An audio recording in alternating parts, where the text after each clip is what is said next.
Hola, buenos días. Vamos a continuar con evaporación. Estábamos trabajando con simple efecto.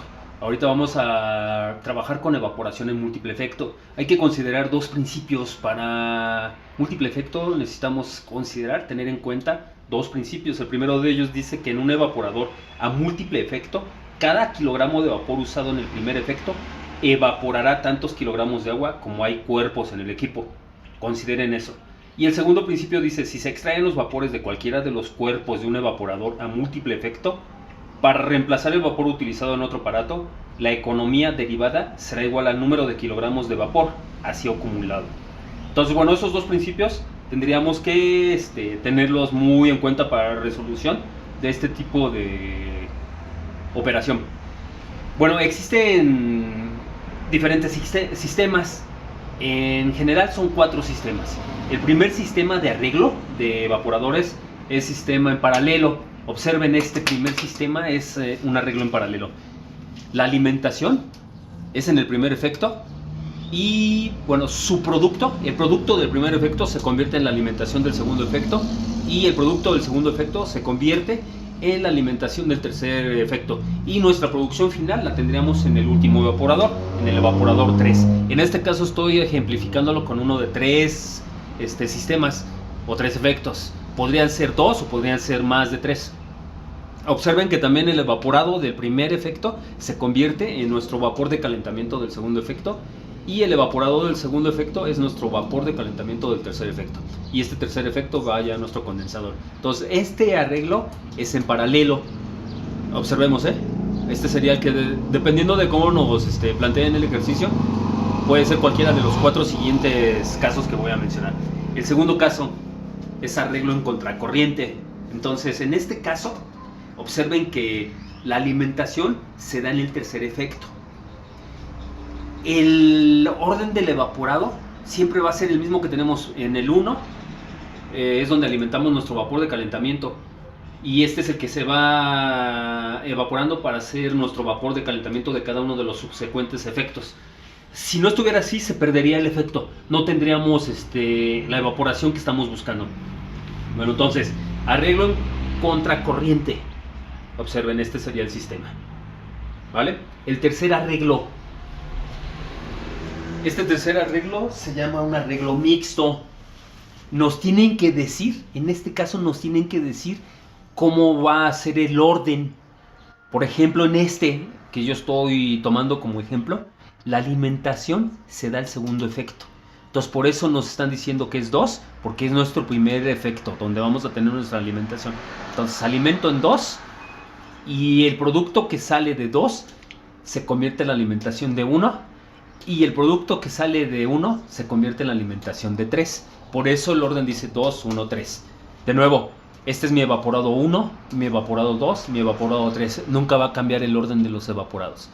Siempre vamos a tener la alimentación del vapor de calentamiento en el efecto 1. Entonces este es un arreglo mixto. Es de los más comunes, junto con el contracorriente. Y el último arreglo es arreglo en batería.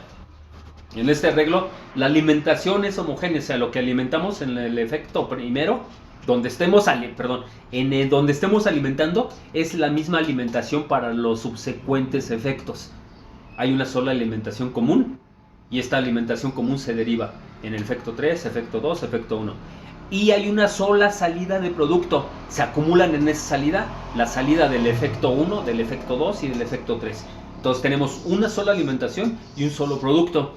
Bueno, y el orden de los evaporados no cambia. Aquí tendríamos nuestro vapor de calentamiento. Aquí sería el primero, la presión de vapor. Entonces estos son los arreglos más comunes que se manejan en múltiple efecto. Bueno, para poder resolver esto vamos a ver una serie de ecuaciones. Vamos a comenzar con la primera, que era el balance de sólidos, que ya lo habíamos visto. Entonces en esta ecuación de balance de sólidos, observen que dice la masa de alimentación por la fracción del soluto en la alimentación del efecto 1 va a ser igual al producto por la fracción de soluto de producto en el efecto 1. Y así subsecuentemente hasta en efectos. N mayúscula para nosotros va a significar el número de efectos. Esta ecuación, balance de sólidos, ya lo habíamos manejado. Esa no va a cambiar, nos va a funcionar. Posteriormente vamos a tener un balance total de materia. En ese balance total de materia, bueno, decimos, para el efecto 1 se cumple. Lo que alimentamos es igual a las salidas. Entonces alimentamos solución diluida, sale vapor, evaporado y producto. Y así cada uno de estos balances se cumplen para todos los efectos que tengamos. Por eso, en forma general, diríamos, la alimentación del N efecto va a ser igual al vapor del N efecto más el producto del N efecto.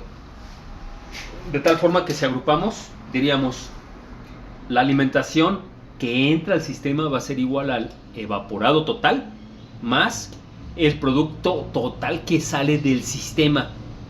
Si observamos, solamente hay una salida del sistema de producto y hay solamente una entrada de solución diluida al sistema. Los demás son internos.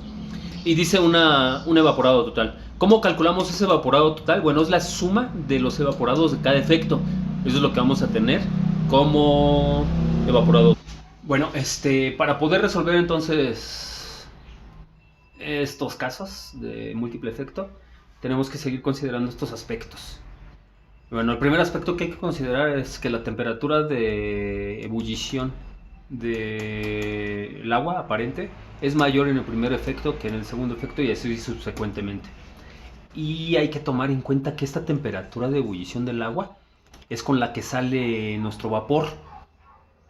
Entonces esa temperatura se convierte en la temperatura de vapor del siguiente efecto y así subsecuentemente. Hay que tenerlo en consideración.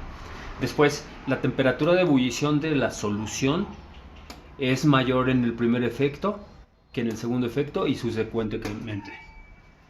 La presión del espacio vapor en el primer efecto siempre es mayor que la presión del espacio vapor en el segundo efecto y así subsecuentemente siempre va a ser mayor. En nuestro primer efecto siempre hay mayor presión porque es donde estamos alimentando nuestro vapor de calentamiento.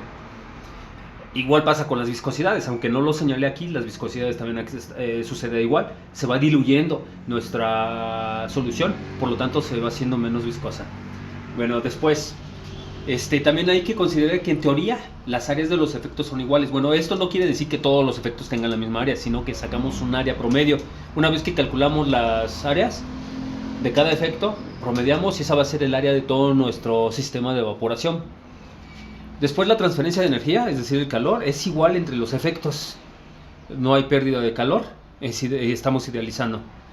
Bueno, ¿cómo calculamos esa transferencia de energía? Pues tenemos una regla general, entonces dice que es el coeficiente global de transferencia de calor por el área y por su incremento de temperatura para cada uno de los efectos. Entonces por eso tenemos los subíndices, nos indican hasta el efecto N. Ya habíamos mencionado que la N mayúscula para nosotros significa el número de efectos. Bueno, como son iguales, nosotros podemos entonces deducir que Q1 es igual a Q2 y así hasta Qn. Y bueno, como dijimos que por definición Q es igual a U por A por delta T, entonces el coeficiente global del efecto 1 por el área 1 por el incremento de temperatura 1 va a ser igual al coeficiente global de transferencia en 2 por el área 2 por el incremento de temperatura 2 y así hasta en efectos. Bueno, si tomamos por ejemplo esta igualdad, nada más esta igualdad, y despejamos delta T1 nos quedaría algo similar a esto. Si generalizamos entonces, el delta Tn va a ser igual al coeficiente global total de nuestro sistema entre el coeficiente global de transferencia del efecto que estemos buscando. La n, acuérdense que dice del efecto. Entonces, si yo estoy buscando delta T1, aquí sería 1 por el delta total. Bueno, ¿cómo vamos a calcular el incremento total? El incremento total es la sumatoria de todos los incrementos de temperatura. Bueno, si no tenemos todos los incrementos de temperatura, podemos calcularlo con la siguiente relación. Dice que el incremento total de temperaturas en el sistema es igual a la temperatura del vapor de calentamiento, es decir, lo que estamos alimentando inicialmente de vapor, menos la temperatura aparente de ebullición del agua en el último efecto, menos la sumatoria de los APs, de los aumentos en el punto de ebullición. Ya habíamos hablado que los aumentos en el punto de ebullición se calculan como temperatura de ebullición de la solución diluida menos la temperatura aparente de ebullición del agua. Esa sería la parte que nosotros consideramos para calcular delta total. Ahora, para calcular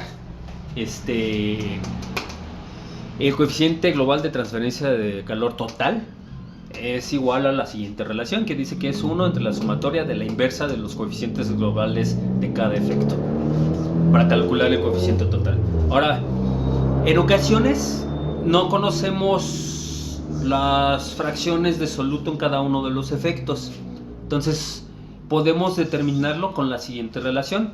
En esta relación nos está indicando que va a ser igual a este cociente, donde XA, bueno, pues es la fracción de soluto de alimentación. XP, aquí cierran el paréntesis. XP testada sería la fracción de soluto en el producto de salida. Entonces esto es lo que entra y esto es lo que sale del sistema, no son internos, porque generalmente lo que nosotros buscamos son las fracciones de soluto internos. N mayúscula dijimos que era el número de efectos y N minúscula es el número de veces que la solución ha evaporado hasta el efecto N. Entonces ya con el ejemplo ahí les voy a platicar un poquito más acerca de esto. No hay que perder de cuenta, de vista esta relación, nos es muy útil. Ahora, para el cálculo del delta T, también es importante porque nos cuesta de repente mucho trabajo identificar cómo vamos a calcular esos delta T. Por ejemplo, si tuviéramos en paralelo, para el delta T1 es la temperatura del vapor alimentado menos la temperatura de ebullición de la solución. Si fuera de triple efecto, el delta T2 sería la temperatura de A1, porque dijimos que esta temperatura es la temperatura con la que está saliendo nuestro evaporado del efecto 1. Y ese evaporado del efecto 1 ahora es nuestro vapor de calentamiento.